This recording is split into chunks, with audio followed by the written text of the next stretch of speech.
स्वागत है दोस्तों आपका हमारे चैनल स्टडी ब्लॉग्स में। और आज मैं लेकर आ गई हूँ आपके लिए एनसीईआरटी फिज़िक्स का एक और बहुत ही इम्पोर्टेंट चैप्टर जिसका नाम है कार्य, ऊर्जा और शक्ति। आज हम इसे बिल्कुल आसान भाषा में समझेंगे और पूरा चैप्टर एक ही क्लास में कवर करेंगे।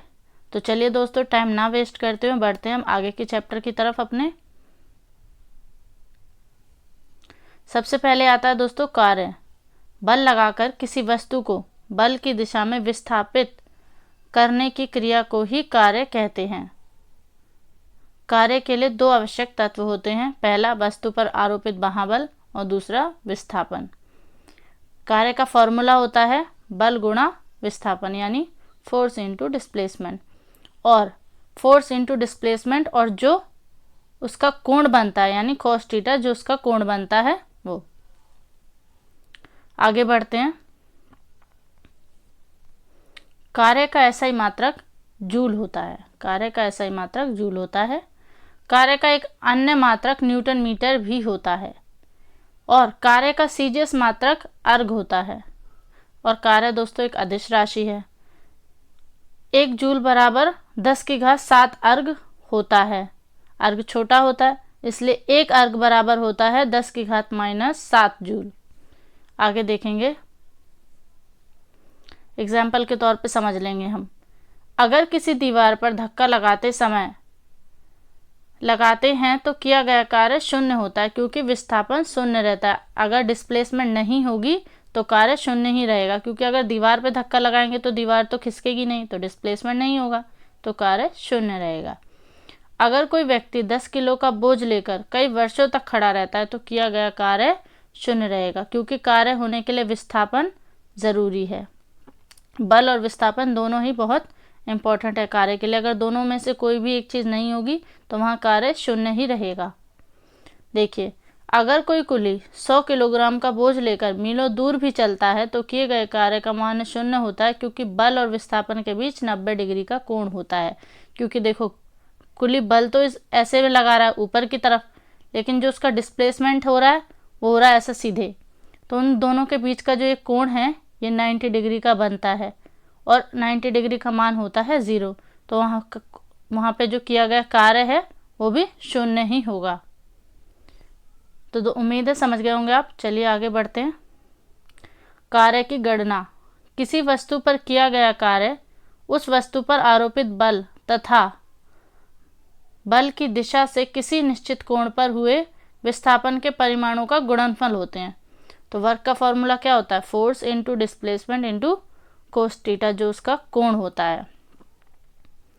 यहाँ पे W का मतलब है कार्य, फोर्स का मतलब है बल, डिस्प्लेसमेंट का मतलब है विस्थापन, और ये उनके बीच का कोण कोस थीटा। आगे देखेंगे, अगर किसी वस्तु पर 50 न्यूटन का बल क्षैतिज से 30 डिग्री के कोण पर लगता है और वह वस्तु क्षैतिज से 30 मीटर विस्थापित होती है तो किया गया कार्य क्या होता है? दोस्तों एक क्वेश्चन है, देख लेते हैं इसको। तो वर्क का फॉर्मूला क्या होता है दोस्तों? Force into displacement into cos theta, यानी उसके बीच का कोण।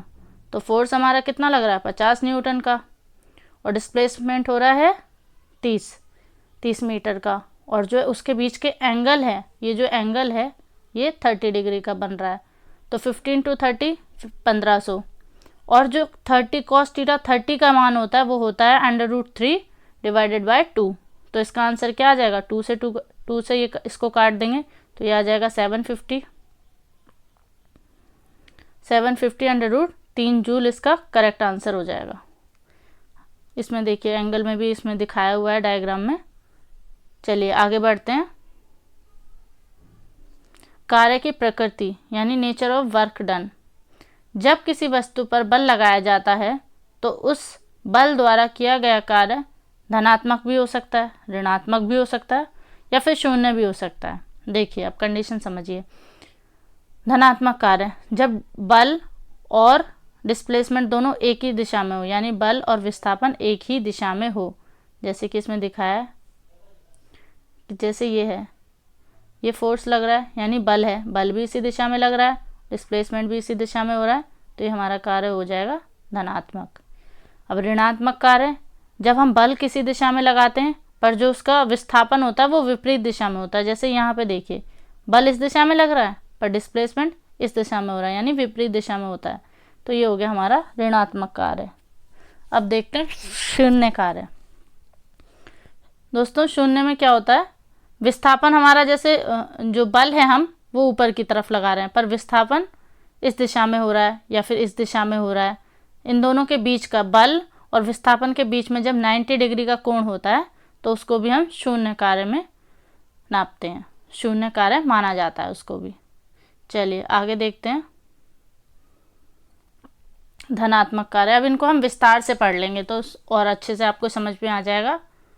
जब वस्तु पर लगने वाला बल और वस्तु का विस्थापन एक ही दिशा में हो तो धनात्मक कार्य कहलाता है।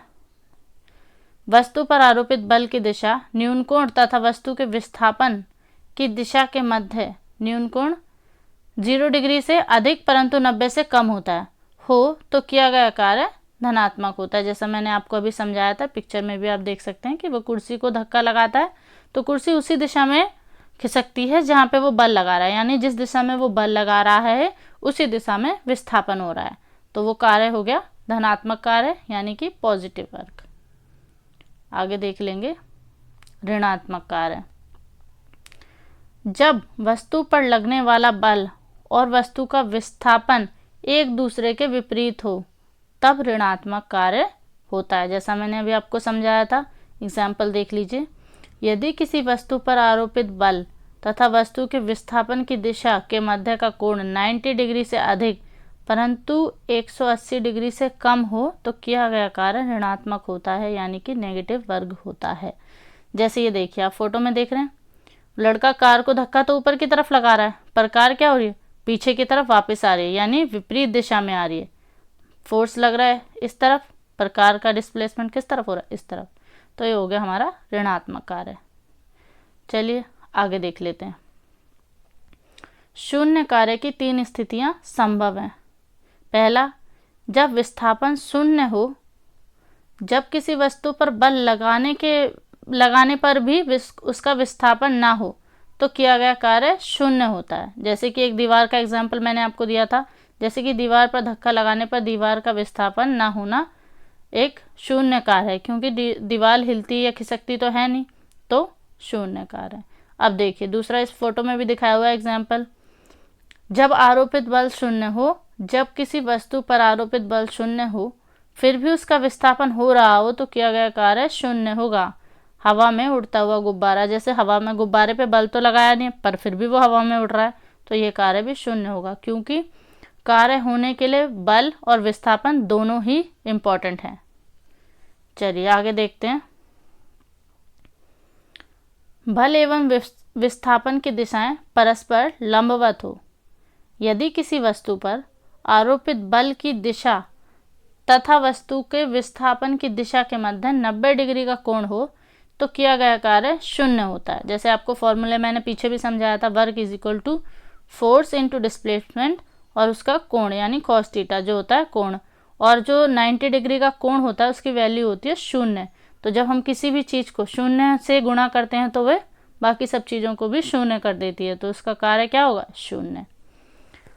जैसे कि एक एग्जाम्पल भी दिया हुआ है यहाँ, जब कोई कुली रेलवे प्लेटफॉर्म पर चलता है तो उसके सिर पर रखे भार पर किया गया कार्य शून्य होता है, क्योंकि भार पर लगाया गया बल ऊपर की ओर होता है लेकिन विस्थापन क्षैतिज दिशा में होता है।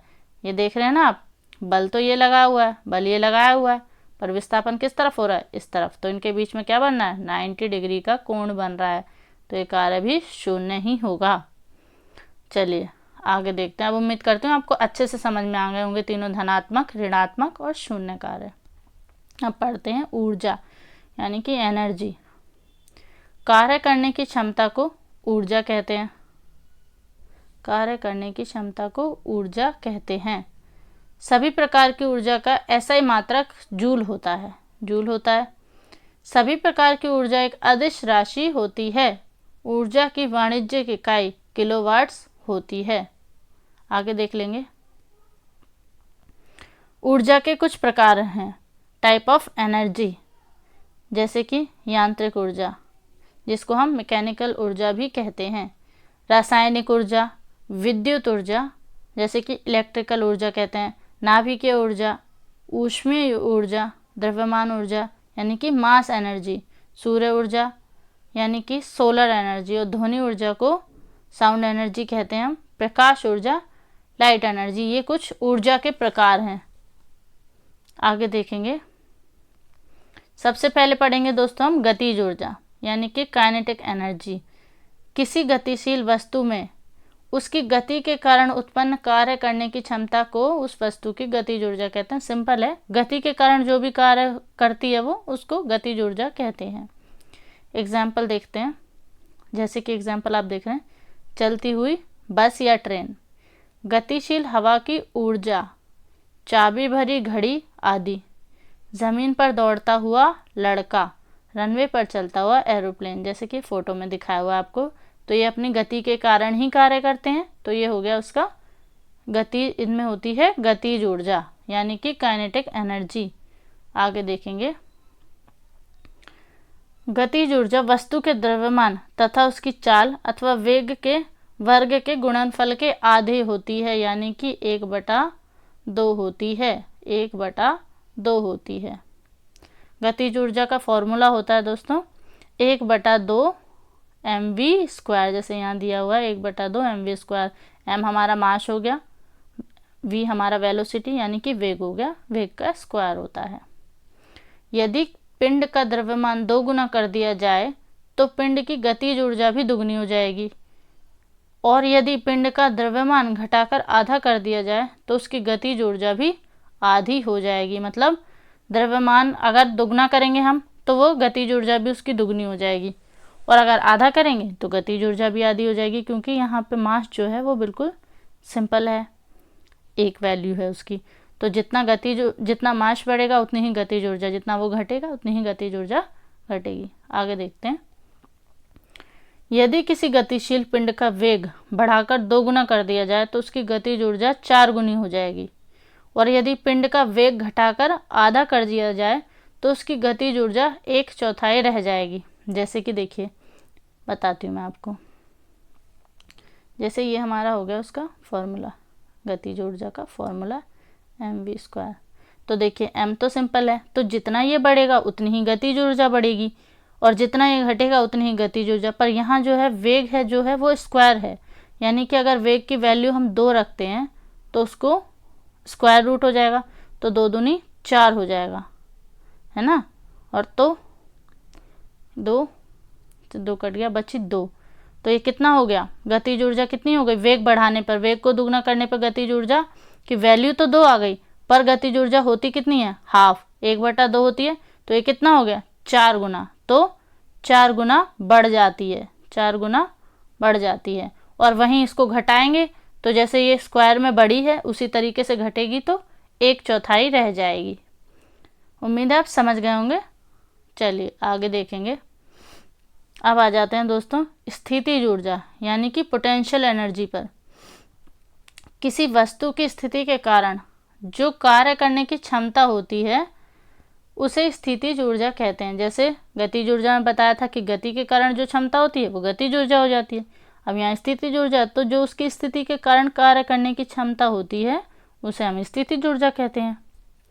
यदि किसी वस्तु का द्रव्यमान m हो तथा पृथ्वी की सतह से h ऊंचाई के ऊपर स्थित हो तो स्थित ऊर्जा के लिए फॉर्मूला हम लगाते हैं, यानी कि पोटेंशियल एनर्जी बराबर मास गुणा गुरुत्वीय त्वरण गुणा उसकी ऊंचाई यानी कि हाइट। चलिए आगे बढ़ेंगे, उदाहरण से समझेंगे। हाथ में पकड़ा हुआ पत्थर, तना हुआ धनुष, छत से लटका हुआ पंखा, दबा हुआ गद्दा, तना हुआ गुलेल, बांध में भंडारित पानी, क्योंकि ये सभी अपनी स्थिति के कारण ही कार्य करते हैं। तो ये स्थितिज ऊर्जा के उदाहरण हो गए। चलिए आगे देखेंगे, एक प्रश्न देख लेंगे। अगर किसी 1 किलोग्राम द्रव्यमान को पृथ्वी की सतह से 9.8 मीटर की ऊंचाई तक उठाया जाए तो किया गया कार्य क्या होगा। तो वेट का फॉर्मूला मैंने अभी आपको बताया था। m हमारा द्रव्यमान हो गया, g हमारा गुरुत्वीय त्वरण हो गया, और h हमारी हाइट हो गई। तो यहाँ पे मास का वो दिया हुआ है मान, यानी 1 किलोग्राम दिया हुआ है, तो 1 × 9.8 होता है हमारा गुरुत्वीय त्वरण का मान होता है, जो कि हमने लिख लिया है। आगे हाइट उसमें क्वेश्चन में दी हुई है, तो 9 हाइट उसकी हमने यहाँ लिख ली, तो इंटू करेंगे तो इसका आ जाएगा, वर्क हो जाएगा हमारा 9.8 जूल, क्योंकि वर्क को हम जूल में मापते हैं। उठाने में किया गया कार्य ये हो जाएगा, ये इसका करेक्ट आंसर हो जाएगा। चलिए आगे बढ़ते हैं, ये है इसका करेक्ट आंसर। आगे बढ़ेंगे। यांत्रिक ऊर्जा यानी कि मैकेनिकल एनर्जी। यांत्रिक ऊर्जा का सरल मतलब है किसी वस्तु में स्थितिज ऊर्जा और गतिज ऊर्जा का कुल योग, मतलब स्थितिज ऊर्जा प्लस गतिज ऊर्जा यांत्रिक ऊर्जा कहलाती है, यानी कि मैकेनिकल एनर्जी कहलाती है। यानी जब कोई वस्तु अपनी गति और स्थिति के कारण काम करने की क्षमता रखती है तो उस ऊर्जा को हम यांत्रिक ऊर्जा कहते हैं। देखिए यहाँ पे जैसे मैंने बताया आपको, गतिज ऊर्जा प्लस स्थितिज ऊर्जा, ये होता है यांत्रिक ऊर्जा। आगे देख लेंगे। उदाहरण के तौर पर बहती नदी का पानी, बहती नदी का पानी, चलती हुई बस या ट्रेन में बैठा व्यक्ति, क्योंकि उसकी स्थिति है, स्थिति में बैठा है जिसमें, और बस जो है, बस या ट्रेन जो है वो चल रही है, तो उसकी स्थिति और गति के कारण ही जो कार्य हो रहा है तो वह यांत्रिक ऊर्जा होती है। छत पर दौड़ता हुआ लड़का और लुढ़कती हुई वस्तु, जैसे इसमें फोटो में आप देख रहे हो, लुढ़कती हुई बॉल, झूले पर बैठा बच्चा। आगे देख लेते हैं। अब पढ़ेंगे दोस्तों हम द्रव्यमान ऊर्जा यानी कि मास एनर्जी। प्रत्येक द्रव्य में उसके द्रव्यमान के कारण ऊर्जा संचित होती है, उसे ही हम द्रव्यमान ऊर्जा कहते हैं, उसे हम द्रव्यमान ऊर्जा कहते हैं। इसका फॉर्मूला होता है E = mc², जहाँ पे E हमारी होती है पदार्थ की निहित ऊर्जा, और m हमारा आ गया द्रव्यमान, और c हो गया प्रकाश का वेग। प्रकाश का वेग का मान होता है 3 × 10⁸ मीटर पर सेकंड। आगे देख लेंगे। ये आइंस्टाइन के द्वारा दिया गया द्रव्यमान ऊर्जा समीकरण है, जो पीछे हमने पढ़ा वो आइंस्टाइन के द्वारा दिया गया द्रव्यमान ऊर्जा समीकरण है। और दोस्तों इसी को हम आपेक्षता का सिद्धांत, सापेक्षता का सिद्धांत और थ्योरी ऑफ रिलेटिविटी भी कहते हैं, थ्योरी ऑफ रिलेटिविटी भी कहते हैं। देखिए ये मोस्ट इम्पॉर्टेंट है, पूछ लिया जाता है क्वेश्चन में कि आपेक्षिकता का सिद्धांत किसे कहते हैं, सापेक्षता का सिद्धांत किसे कहते हैं, ऐसे भी बना सकते हैं, या फिर पूछ सकते हैं थ्योरी ऑफ रिलेटिविटी किसे कहा जाता है। देखिए द्रव्यमान ऊर्जा से ही नाभिकीय ऊर्जा या फिर परमाणु ऊर्जा प्राप्त होती है। चलिए आगे देखेंगे। अब देखते हैं ऊर्जा संरक्षण का सिद्धांत। ऊर्जा को दोस्तों ना तो उत्पन्न किया जा सकता है और ना ही नष्ट किया जा सकता है, केवल एक रूप से दूसरे रूप में रूपांतरित किया जा सकता है, एक रूप से दूसरे रूप में रूपांतरित किया जा सकता है। जैसा कि आप एग्जाम्पल पे देख रहे हैं, पेट्रोल में क्या होती है, केमिकल एनर्जी, और जब वह उसको कार में डाला जाता है तो क्या बन जाती है, मैकेनिकल एनर्जी। एक उदाहरण ये भी हो सकता है, लटकता हुआ पेंडुलम जब ऊपर उठता है तो उसमें स्थितिज ऊर्जा होती है, वहीं जब वह नीचे आता है तो वह गतिज ऊर्जा में बदल जाती है, लेकिन कुल ऊर्जा kinetic energy plus potential energy के बराबर ही रहती है, यानी गतिज ऊर्जा स्थितिज ऊर्जा के बराबर ही रहती है। आगे देखेंगे तो जानते हैं कुछ ऊर्जा के रूप में परिवर्तन के बारे में। सबसे पहले देखिए विद्युत सेल है, विद्युत सेल है तो इसमें क्या होती है, रासायनिक ऊर्जा जो विद्युत ऊर्जा में परिवर्तित हो सकती है। लाउड स्पीकर विद्युत ऊर्जा को ध्वनि ऊर्जा में बदला जाता है। माइक्रोफोन ध्वनि ऊर्जा को विद्युत ऊर्जा में परिवर्तन किया जा सकता है। टरबाइन, डायनेमो या फिर विद्युत जनरेटर यांत्रिक ऊर्जा होती है उनमें, जिनको हम विद्युत ऊर्जा में बदला जा सकता है। मोटर विद्युत ऊर्जा से यांत्रिक ऊर्जा में बदला जाता है। और विद्युत बल्ब विद्युत ऊर्जा को प्रकाश एवं ऊष्मा ऊर्जा में बदला जाता है। अब देखिए फोटो इलेक्ट्रॉनिक सेल प्रकाश ऊर्जा को विद्युत ऊर्जा में, और वाहन यंत्र यानी यांत्रिक ऊर्जा से ध्वनि ऊर्जा में, यांत्रिक ऊर्जा से ध्वनि ऊर्जा में, बारिश स्थितिज ऊर्जा को गतिज ऊर्जा में। चलिए आगे देख लेंगे। शक्ति यानी कि पावर, कार्य करने की दर को शक्ति कहते हैं, कार्य करने की दर को शक्ति कहते हैं। शक्ति का फॉर्मूला होता है दोस्तों कार्य बटा समय। शक्ति का SI मात्रक वाट होता है। शक्ति की विमा होती है mL² T³। शक्ति का व्यवहारिक मात्रक अश्व शक्ति यानी कि हॉर्स पावर है, और 1 हॉर्स पावर किसके बराबर होता है? 746 वाट के बराबर। शक्ति का औद्योगिक मात्रक भी अश्व शक्ति ही है। जनरेटर या मोटर की शक्ति को दोस्तों हॉर्स पावर में व्यक्त किया जाता है। चलिए आगे बढ़ेंगे। अधिक क्षमता वाले जनरेटर को या ट्रांसफार्मर की शक्ति को किलोवाट में व्यक्त किया जाता है, किलोवाट में व्यक्त किया जाता है। बड़े यंत्रों की शक्ति को हॉर्स पावर में व्यक्त किया जाता है। शक्ति का सवाल बनाते हुए इन चीज़ों का ध्यान रखना है, ये फॉर्मूला यूज़ करना है आपको। शक्ति बराबर होता है मास गुरुत्वीय त्वरण इंटू हाइट बटे में टाइम। कार्य करने की क्षमता ऊर्जा कहलाती है तथा कार्य करने की दर शक्ति कहलाती है। आगे देखेंगे कुछ प्रीवियस ईयर के क्वेश्चन आंसर्स। देखिए पहला क्वेश्चन देखेंगे, जब कोई पिंड मुक्त रूप से पृथ्वी की ओर गिरता है तो उसकी कुल ऊर्जा क्या होती है? ऑप्शन बता देती हूँ, जल्दी जल्दी आंसर बताइए दोस्तों। ऑप्शन ए है बढ़ती है, ऑप्शन बी है घटती है, ऑप्शन सी है अचर रहती है, या फिर पहले बढ़ती है फिर घटती है। तो इसका करेक्ट आंसर क्या हो जाएगा? करेक्ट आंसर हो जाएगा ऑप्शन सी अचर रहती है। अगला क्वेश्चन देख लेते हैं। एक पिंड h ऊंचाई से गिर रहा है, h/2 ऊंचाई से गिरने के पश्चात इसमें क्या होगी? ऑप्शन आपका है केवल स्थितिज ऊर्जा होगी, ऑप्शन बी है आपका केवल गतिज ऊर्जा होगी, या फिर ऑप्शन सी है आपका आधी स्थितिज ऊर्जा और आधी गतिज ऊर्जा होगी। ऑप्शन डी है आपका अधिक गतिज ऊर्जा और कम स्थितिज ऊर्जा होगी। तो इसका करेक्ट आंसर हो जाएगा दोस्तों आधी स्थितिज ऊर्जा होगी और आधी गतिज ऊर्जा होगी। ऑप्शन सी आपका करेक्ट हो जाएगा। नेक्स्ट क्वेश्चन देख लेते हैं। ऊपर उठाए गए हथौड़े के पास क्या होता है? गतिज ऊर्जा होती है, या फिर यांत्रिक ऊर्जा, या मांसपेशीय ऊर्जा, या फिर स्थितिज ऊर्जा। उम्मीद है आपको इसका आंसर एक ही बार में समझ आ गया हो, क्योंकि पीछे हमने इतने अच्छे से पढ़ा है कि अब इससे रिलेटेड कोई भी क्वेश्चंस पूछ लिए जाएंगे, आप 1 मिनट के अंदर इसका आंसर बता सकते हैं। तो इसका करेक्ट आंसर हो जाएगा ऑप्शन डी, यानी कि स्थितिज ऊर्जा, स्थितिज ऊर्जा। अगला क्वेश्चन देख लेंगे। यदि किसी वस्तु का वेग इसके प्रारंभिक वेग से 2 गुना कर दिया जाता है तो इसकी गतिज ऊर्जा इसकी प्रारंभिक गतिज ऊर्जा का n गुना हो जाती है।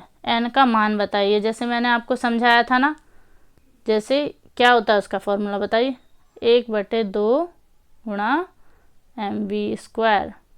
तो अगर 2 गुना कर दिया जाएगा तो उसको क्या करेंगे हम, ऐसे मास की वैल्यू 1 गुणा वेग कितना हो गया 2, तो 2 का स्क्वायर क्या होता है 4। तो यहाँ देखते हैं, ये हो गया हमारा, यहाँ आ जाएगा हमारा 4। तो ये क्या आ जाएगा, इसका आंसर हमारा हो जाएगा 2। तो अब ये 2 तो इसका हो गया, पर n का मान क्या बताना है, कितना गुना होती है वो बताना है। तो गतिज ऊर्जा की क्या होती है वैल्यू, आधी, तो 2 कितना हो जाएगा उसका 4 गुना। तो इसका करेक्ट आंसर हो जाएगा दोस्तों ऑप्शन बी करेक्ट आंसर हो जाएगा। चलिए अगला क्वेश्चन देखेंगे। किसी वस्तु के ऊंचाई से गिरने पर इसकी स्थितिज ऊर्जा और गतिज ऊर्जा का क्या होता है? इसकी स्थितिज ऊर्जा और गतिज ऊर्जा में कोई परिवर्तन नहीं होता, पहला ऑप्शन है आपका। दूसरा ऑप्शन है स्थितिज ऊर्जा बढ़ जाती है जबकि गतिज ऊर्जा घट जाती है। तीसरा है इसकी स्थितिज ऊर्जा और गतिज ऊर्जा कम हो जाती है। ऑप्शन डी है आपका इसकी स्थितिज ऊर्जा कम हो जाती है जबकि गतिज ऊर्जा बढ़ जाती है। तो इसका करेक्ट आंसर क्या होगा दोस्तों? इसकी स्थितिज ऊर्जा कम हो जाती है और गतिज ऊर्जा बढ़ जाती है। ये ऑप्शन आपका करेक्ट हो जाएगा। ऑप्शन ए आपका ऑप्शन ए नहीं, ये आपका ऑप्शन है डी। इसकी स्थितिज ऊर्जा कम हो जाती है जबकि गतिज ऊर्जा बढ़ जाती है। नेक्स्ट क्वेश्चन देख लेंगे दोस्तों। उद्योग में प्रयुक्त शक्ति को की इकाई क्या है? ये आपको आंसर आ गया होगा, मैंने अभी बताया था आपको पीछे। ऑप्शन बता देती हूँ आपको। ऑप्शन ए हो जाएगा किलोवाट्स, ऑप्शन बी हो जाएगा जूल, ऑप्शन सी हो जाएगा वाट्स और ऑप्शन डी हो जाएगा आपका हॉर्स पावर। तो इसका करेक्ट आंसर हो जाएगा option D horse power. Next question देख लेते हैं। यांत्रिक ऊर्जा किसका योग होती है? जल्दी जल्दी बताइए दोस्तों, इन सब क्वेश्चंस के आंसर आपको आते हैं। ऑप्शन ए है गतिज ऊर्जा प्लस स्थितिज ऊर्जा, ऑप्शन बी है रासायनिक ऊर्जा प्लस विद्युत ऊर्जा, ऑप्शन सी है स्थितिज ऊर्जा प्लस ऊष्मायु ऊर्जा, ऑप्शन डी है गतिज ऊर्जा प्लस ऊष्मायु ऊर्जा। तो इसका करेक्ट आंसर क्या हो जाएगा? गतिज ऊर्जा प्लस स्थितिज ऊर्जा। काम करने की क्षमता को क्या कहा जाता है? ऑप्शन ए है आपका ऊर्जा, ऑप्शन बी है शक्ति, ऑप्शन सी है दाब, ऑप्शन डी है बल। तो इसका करेक्ट आंसर क्या हो जाएगा? ऑप्शन ए ऊर्जा। आगे देख लेते हैं नेक्स्ट क्वेश्चन। किसी वस्तु द्वारा उसकी स्थिति या विन्यास द्वारा प्राप्त ऊर्जा को क्या कहा जाता है? ऑप्शन ए है आपका विद्युत ऊर्जा, ऑप्शन बी है गतिज ऊर्जा और ऑप्शन सी है स्थितिज ऊर्जा, ऑप्शन डी है परमाणु ऊर्जा। तो इसका करेक्ट आंसर हो जाएगा दोस्तों ऑप्शन सी स्थितिज ऊर्जा। निम्नलिखित में से कौन सी भौतिक राशि कार्य की दर कहलाती है? पहला ऑप्शन है दोस्तों हमारा शक्ति, दूसरा है संवेग, तीसरा है बल, चौथा है ऊर्जा। तो इसका करेक्ट आंसर हो जाएगा शक्ति, यानी कि ऑप्शन ए करेक्ट हो जाएगा। अब आगे देख लेते हैं नेक्स्ट क्वेश्चन। इनमें से किसे ना तो बनाया जा सकता है और ना ही नष्ट किया जा सकता है? ये क्वेश्चन आपको 1 मिनट के अंदर ही आ गया होगा, जैसे मैंने स्टार्ट किया होगा वैसे आपको इसका आंसर आ गया होगा। मैं ऑप्शन बता देती हूँ। ऑप्शन ए है शक्ति, ऑप्शन बी है वेग, ऑप्शन सी है गति और ऑप्शन डी है ऊर्जा। तो इसका करेक्ट आंसर क्या हो जाएगा? ऊर्जा। ऑप्शन डी करेक्ट हो जाएगा। नेक्स्ट क्वेश्चन देख लेते हैं। गतिशील वस्तु की गतिज ऊर्जा किस पर निर्भर करती है? ऑप्शन ए है आपका वजन और स्थान पर, बी है द्रव्यमान और स्थान पर, सी है द्रव्यमान और वेग पर, डी है द्रव्यमान और त्वरण पे। तो दोस्तों किस पर निर्भर करती है? द्रव्यमान और वेग पर ही गतिज ऊर्जा निर्भर करती है। ऑप्शन सी आपका करेक्ट हो जाएगा। नेक्स्ट क्वेश्चन देखेंगे। किसी तने हुए बैंड में किस प्रकार की ऊर्जा होती है? किसी तने हुए बैंड में किस प्रकार की ऊर्जा होती है? तो ऑप्शन है आपका ऊष्मीय ऊर्जा, दूसरा है रासायनिक ऊर्जा, तीसरा है स्थितिज ऊर्जा और चौथा है गतिज ऊर्जा। तो इसमें क्या होती है दोस्तों? इसमें होती है स्थितिज ऊर्जा। निम्नलिखित गतिविधियों में से किस में काम नहीं किया गया? नहीं बताना है जिसमें काम नहीं किया गया है। पहला ऑप्शन है दोस्तों अश्विन बस में चढ़ रहा है, दूसरा ऑप्शन है अश्विन प्लेटफॉर्म पर खड़ा है, अश्विन दौड़ रहा है, अश्विन चल रहा है। तो इसका करेक्ट आंसर क्या हो गया? ऑप्शन बी जो है इसका करेक्ट हो जाएगा। अश्विन प्लेटफॉर्म पर खड़ा है क्योंकि वह कोई कार्य नहीं कर रहा है, डिस्प्लेसमेंट नहीं हो रहा है, मतलब कार्य नहीं हो रहा है, क्योंकि इन तीनों ही परिस्थिति में कुछ ना कुछ कार्य हो रहा है, क्योंकि वो चढ़ रहा है, दौड़ रहा है, चल रहा है, तो इसमें कार्य हो रहा है। नेक्स्ट क्वेश्चन देख लेते हैं। जब कोई वस्तु बल की दिशा में 1 मीटर की दूरी पर 1 n बल के द्वारा चलती है तो किए गए कार्य की मात्रा कितनी होगी? किए गए कार्य की मात्रा होगी तो ऑप्शन बता देती हूँ आपको। ऑप्शन ए है 100 जूल, ऑप्शन बी है 10 जूल, ऑप्शन सी है 1 जूल और ऑप्शन डी है आपका 0.01 जूल। तो दोस्तों इसको हम फॉर्मूले की तरह समझ लेते हैं। फॉर्मूले से समझेंगे तो आपको जल्दी आसानी से आंसर आ जाएगा। वर्क का फॉर्मूला क्या होता है? Force into displacement. फोर्स कितना लग रहा है? 1 N का बल लग रहा है और 1 मीटर डिस्प्लेसमेंट हो रहा है, तो इसका आंसर क्या हो जाएगा? 1 × 1 1 जूल, ये इसका डिस्प्लेसमेंट हो जाएगा। अब देख लेते हैं नेक्स्ट क्वेश्चन। नेक्स्ट क्वेश्चन है 1 हॉर्स पावर किसके बराबर होता है? ऑप्शन ए है आपका 746 वाट, ऑप्शन बी है 786 वाट, ऑप्शन सी है 768 वाट और ऑप्शन डी है 764 वाट। तो इसका करेक्ट आंसर क्या होगा? आप सबको आता होगा, बताइए। ऑप्शन ए जो है वो इसका करेक्ट आंसर हो जाएगा 746 वाट। नेक्स्ट क्वेश्चन देख लेते हैं। शक्ति की इकाई को क्या कहा जाता है? ऑप्शन ए है आपका वाट, ऑप्शन बी है जूल, ऑप्शन सी है न्यूटन, ऑप्शन डी है पास्कल। तो इसका करेक्ट आंसर क्या हो जाएगा? शक्ति की इकाई को वाट कहा जाता है, यानी कि ऑप्शन ए करेक्ट हो जाएगा। निम्नलिखित में से किसकी इकाई ऊर्जा की इकाई के समान है? किसकी इकाई ऊर्जा की इकाई के समान है? ऑप्शन ए है शक्ति, ऑप्शन बी है घनत्व, ऑप्शन सी है कार्य और ऑप्शन डी है बल। तो इसका करेक्ट आंसर हो जाएगा कार्य। कार्य और ऊर्जा की इकाई एक ही होती है। चलिए नेक्स्ट क्वेश्चन देख लेंगे। एक वस्तु पर बल लगने के बावजूद भी किया गया कार्य शून्य होगा यदि उसका विस्थापन डैश हो। तो क्या होता है? एक सेकेंड, ये देखिए, यदि उसका विस्थापन डैश हो, क्या आएगा इसमें? ऑप्शन बताती हूँ आपको। ऑप्शन ए ऋणात्मक, बी धनात्मक, सी उदासीन, ऑप्शन डी शून्य। तो क्या होगा? विस्थापन यदि शून्य होगा तो कार्य भी शून्य ही होगा, तो यहाँ पे आ जाएगा ऑप्शन डी शून्य। एक वस्तु पर बल लगाने के बावजूद भी उसका किया गया कार्य शून्य होगा यदि उसका विस्थापन शून्य हो। चलिए नेक्स्ट क्वेश्चन देखते हैं। आकार में बदलाव के कारण शरीर द्वारा प्राप्त ऊर्जा को क्या कहा जाता है? इसका ऑप्शन है, ऑप्शन ए गुरुत्वीय स्थितिज ऊर्जा, ऑप्शन बी प्रत्यास्थ स्थितिज ऊर्जा, ऑप्शन सी यांत्रिक ऊर्जा, ऑप्शन डी मांसपेशीय ऊर्जा। तो इसका दोस्तों करेक्ट आंसर हो जाएगा ऑप्शन बी प्रत्यास्थ स्थितिज ऊर्जा। तो दोस्तों आज हमने जाना ऊर्जा, कार्य और शक्ति के बारे में। उम्मीद है आपको पसंद आया होगा।